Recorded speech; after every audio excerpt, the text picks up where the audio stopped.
Second hour of the program, the run home with Joel and Fletch, all thanks to Hyundai, the all-new Hyundai Kona.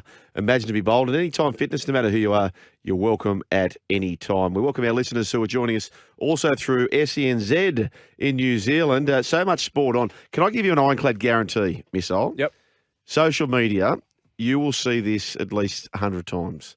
So with all the sport on tonight, there will be the stock standard photo of somebody there sitting with the split screen and they'll have the laptop out for one. Do you promise you'll see that? Oh, yeah.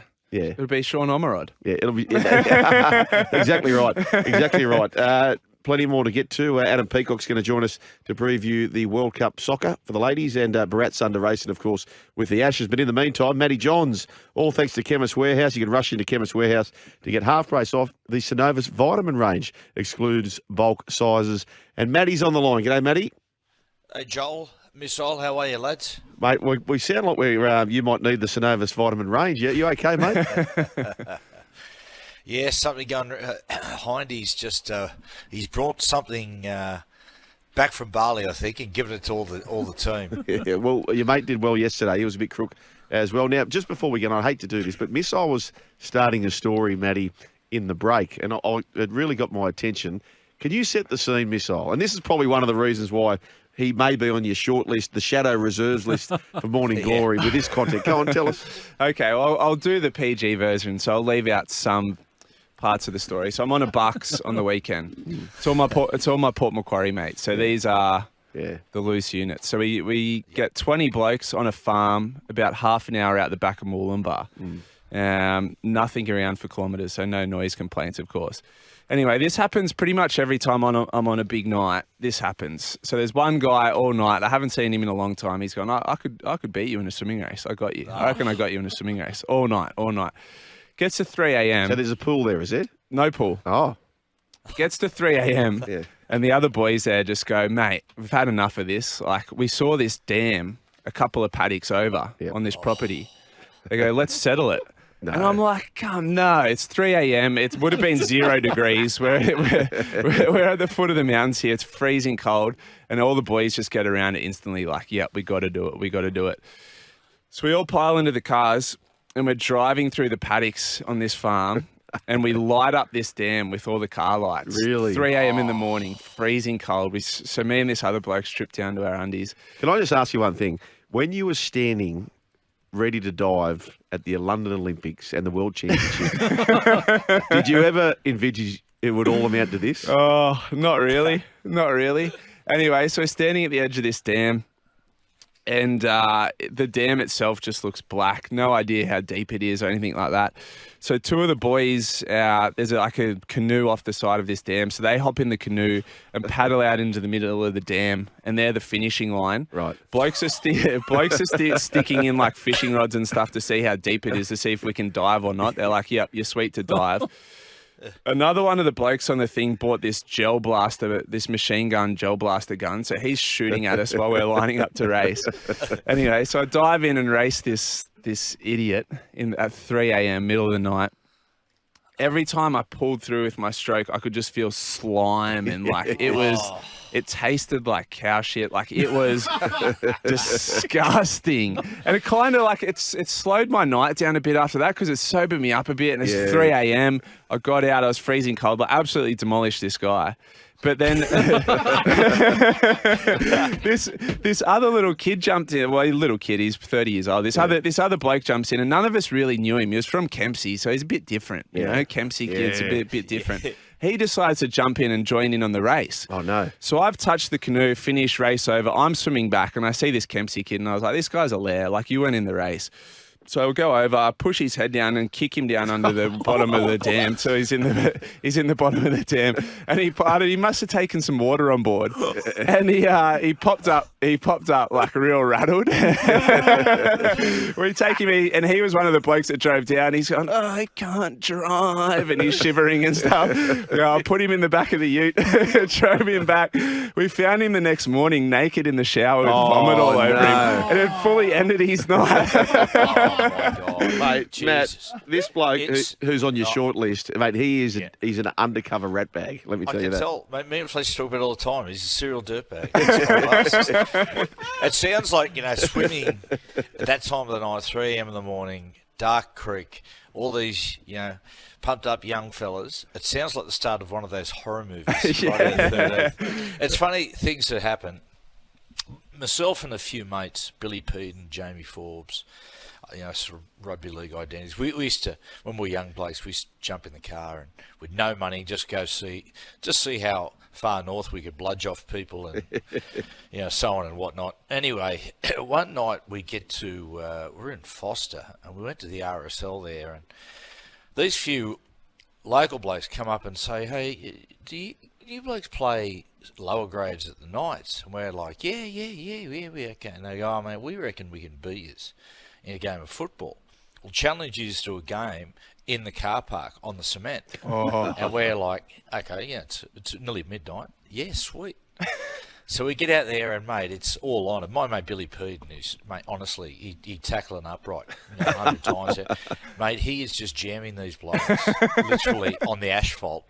So anyway, it happened. So they weren't much chop. We've had a decent victory, and so they said, well, listen, we didn't win the game, but we reckon we'd win the fight. And we go, mate, there's one bloke there said, what? Well, I said, well, you pick your best bloke, we'll pick our best bloke. So this big fella rocked forward, and we're going, oh no. And I'm thinking, God, it's going to have to be paper, scissors, rock. And Billy Peden being Billy Peden, Billy goes, righto, boys, okay, listen, I'll take one for the team. And absolutely gave this bloke a hiding. They ran off, jumped in the back of a ute and yelled out, you just won't come back to Foster in a hurry, will you?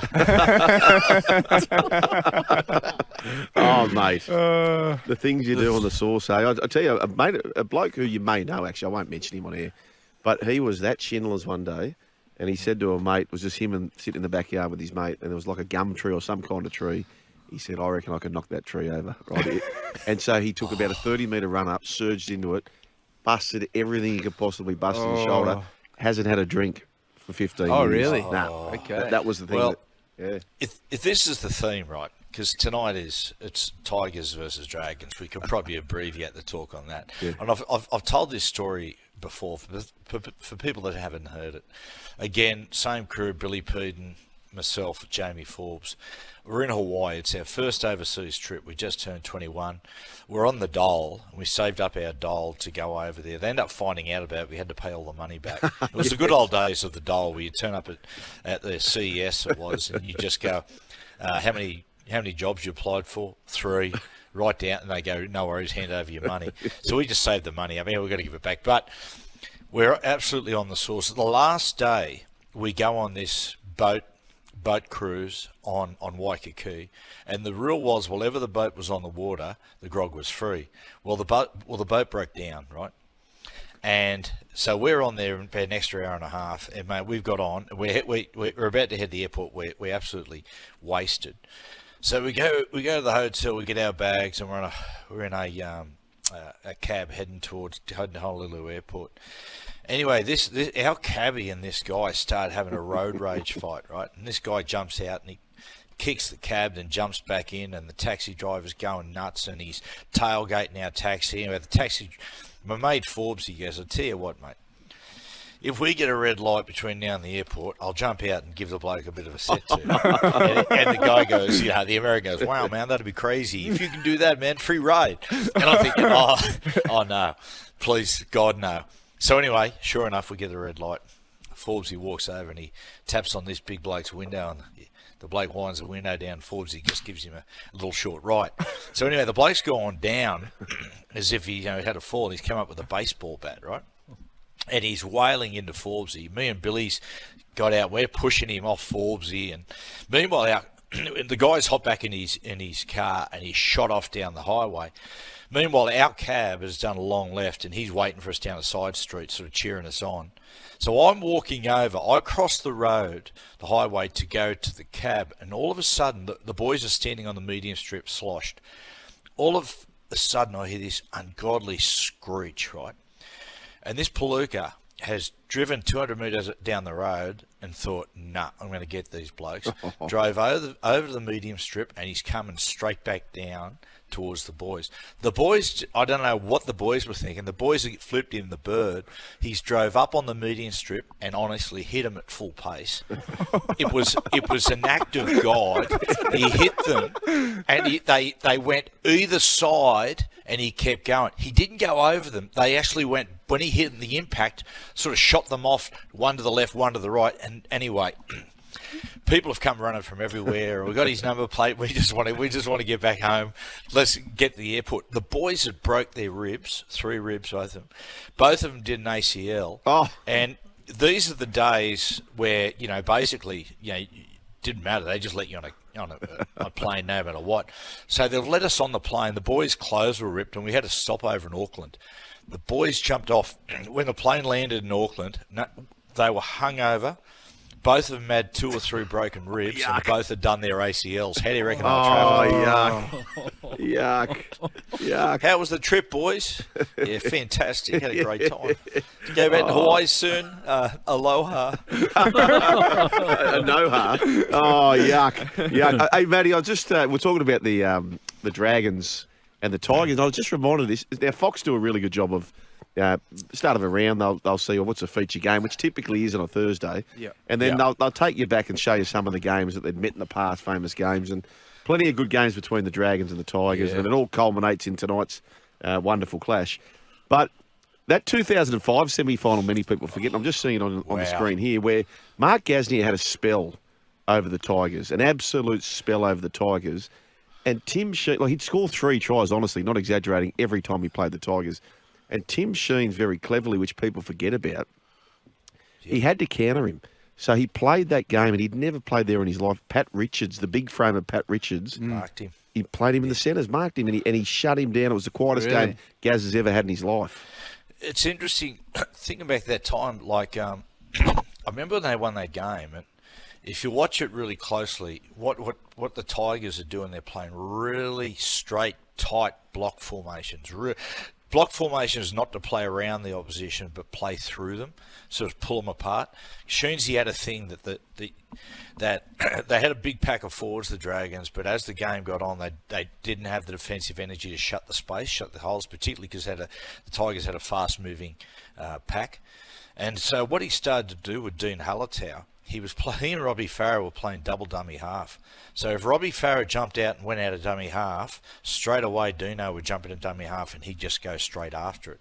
It just shows you there's a lot of stuff going on at the moment, but Sheens historically is one of my favourite coaches. He was I think sometimes I reckon what handicapped him was he was naturally an experimenter. He liked to change the game a fair bit. He did that with the Raiders. I think he experimented too much at the Cowboys. Incredibly, he got sacked from there, but then went to the Tigers, and just the rule then was you don't play sideline to sideline. You got to play through them.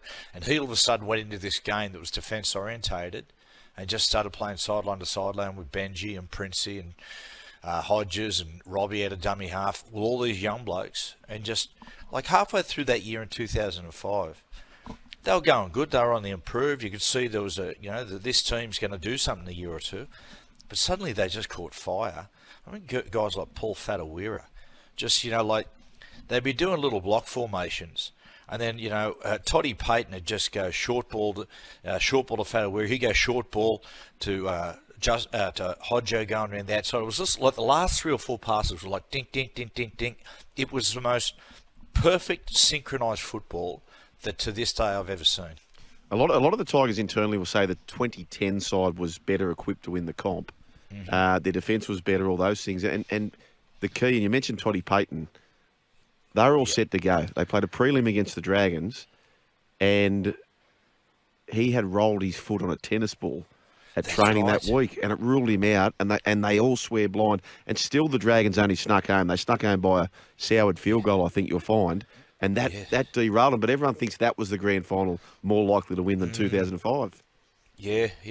I remember I interviewed Toddy Payton last year, and he said that. He said, rolled on the tennis ball, and that ended up being a defining injury in his career. I think it triggered a spate of injuries that eventually retired him. but very, very, mate, very, very clever player. And the way he's got the Cowboys going again, very funny, the Cowboys, to watch him. It just shows you at the start of the season, it was just entirely about attitude. And it was always going to be a tricky season, and may still end up being a tricky season. But I saw in the Cowboys we went through in Newcastle in 1996. In 95, we have this great year to nowhere. Go to a grand final qualifier, get beaten a close game by Manly, and we start 96 as competition favourites and don't fire a shot. And it was just, it was youth. It was suddenly you're wearing rep jerseys for the first time. You get praised all off season, and and favouritism threw us off balance. And he's done oftentimes with younger teams, when you start the season off balance like that, most times they never recover. Yep. But he's got them going again. They can't afford another dip. You know, they're right on the knife's edge. They've got to keep winning. But boy, oh boy, they look to be a team that could win it from 7th or 8th. At the moment, Matty, they're 9th. So we've got to get 9 into 8. Who drops out, do you think? Sharks are in a lot of they're in danger. They've got to get themselves going. It's not a bad game from this week. They're playing Manly at home. Historically, that's a game that the Sharks win. We've got to tighten up their defence. You know, not just as a collective missile, that key individuals in that side, form has really dropped away in the last month. That's a concern. He's made some big changes this week, Fitzy. Sort of watching Fitzy last week after the game, he looked a little bit like Trent Robbo, that he was out of answers. He didn't quite know, but they're on 26 points. There's a clump of them on 24 there. Rabbitohs, Eels, and then Cowboys. But those three sides have had 2 byes, and the Sharks have had 3. So this is an enormous game from on Sunday, but I think the ones that'll miss I think it'll be the Sharks or the Eels. It's a tough year to miss the top 4. Reason being, like, there's every chance. Say there's a Melbourne there, and there's a Broncos there, and there's a Penrith there, and maybe a Warriors there. They're huge away games. You know, huge. Joel, I think I do. Look, there's no doubt the Penrith Panthers are the red hot favourites, right? But $2.95, which I think it might have shortened up through the week. That's generous, but all the way down to the 8th team, a lot of that, they're very dangerous teams. Like, you look at South Sydney. Yeah. Like South Sydney, they can win it from 8th. Yep. You know, look at the players. Look at the players they've got. Latrell. I mean, you watch Cody and Caine go after the experience they've had in State of Origin and their starring performances. You know, Cowboys, they can win it from the bottom half. So it's going to be very, very interesting final series. Well, it's poised to be just about the best ever bottom 4 clashes ever. Like, you get, as you said, a white-hot Cowboys could be there. South could be on a tear there. Parramatta with all their stars back, they could be there. It's absolutely massive. I'll tell you a shout-out for the Warriors, Matty. Yep. I'd only just worked this out, and I'm never quick to the party with these things, but Sean Johnson, and this has to be an Andrew Webster thing, so they're dining out. They're the best team in the comp at the moment on the right-hand side, and I've worked out why Dallin's scoring so many tries. What they're doing... So Cody has a different formula, but the formula for Sean Johnson, which I've no doubt it's Andrew Webster, he sends 2 people out on they call them the spot player missile, so that would be the half typically. In last week's case, it's Moylan. He sends 2 people out, whether it's the centre and the back rower or the back rower and another middle player, and they charge at the spot player. One charges at the inside shoulder, one charges, and so 2 men are running to one player, and that puts immense pressure on the centre, because he doesn't know which of the 2 he's going to pick. Yep. So you saw it last week. Yep. So he thought, I'll come in and help you, Matt. And then he goes out the back to Chance. Yeah. And then the next one he goes, I've got to worry about Chance out the back. And then he plays flat to Rocco Berry. It's a wonderful setup, isn't it, Matty? Yeah, it is. That one worked at Treating. I've got the dog coming down. Oh, boy. There we go. Dog bark at the front of mate, it was... 1 second. Yeah, that one last week. See, we're talking about this with Cronk. It's funny when you watch playmakers, right? That try to Rocco Berry and just spot on. What it is a tiny little double shape right at the same target defender, and why it's so dangerous. It's a harder pass for the ball player, right? And the pass is not a sweep shape. It's either short or a little further. It's either a 1/2 metre pass or a 1.5 metre pass. And it's a really fine line, and you've got to be in good form to throw them. But you see Cody does them occasionally. He did it with Bradman Best to put him over for his second try, and you saw that one with Sean, where Sean, boys, Cody and Sean, they've mastered, and Adam Reynolds, they've mastered the craft of playmaking. Mate, there's a reason why when you look at professors, they're either bald or grey, because your best stuff comes with age. And that's when you see in these places. And the irony around Sean is the fact that in a game which is all about speed and power, Sean has never played his best football when he's played slower. At the point in his career that he's lost some athleticism due to dates on the calendar and a torn Achilles, it's funny that a bloke who was so blessed for speed and was his greatest asset, when he's lost some of that, he's played his best football. So it just shows you, like with a playmaker, how far experience and know-how will take you. And it is the same with Adam Reynolds. Adam Reynolds against the Bulldogs, the way he was doing his little formations and disguising his plays it was masterful. He scored one. I think he had about 4 try assists. Just, in a game, as I said before, that is so fast and so athletic, there's still that place. You still need that older, experienced head who's just been around the block 5 or 6 times. Hey, Matty, I've got to let you go and appreciate your time. Just in 30 seconds, the Fainu brothers, Samuela and Larcher, do you know much about them? And are they tap-in first graders? Oh, they're talented young players. Yep. The older one in the back row I've seen him play a little bit. He's very good football, and so look, Joel, they're very good footballers. Yep. They're very good The Tigers have taken a punt, as anyone does when you sign teenagers. Yep. Okay. Good man, mate. Morning glory tomorrow. We appreciate it, mate. We know you're not too well, and sorry to take you so long, mate, but we appreciate your time. Good as gold, boys. See you, Miss Salt. There he is, Thanks, Matty mate. Johns, and of course, Morning Glory. All thanks to Chemist Warehouse. You can rush into Chemist Warehouse to get half price off. The Synovus vitamin range excludes bulk sizes. The Run Home with Joel and the Missile. More to come after this.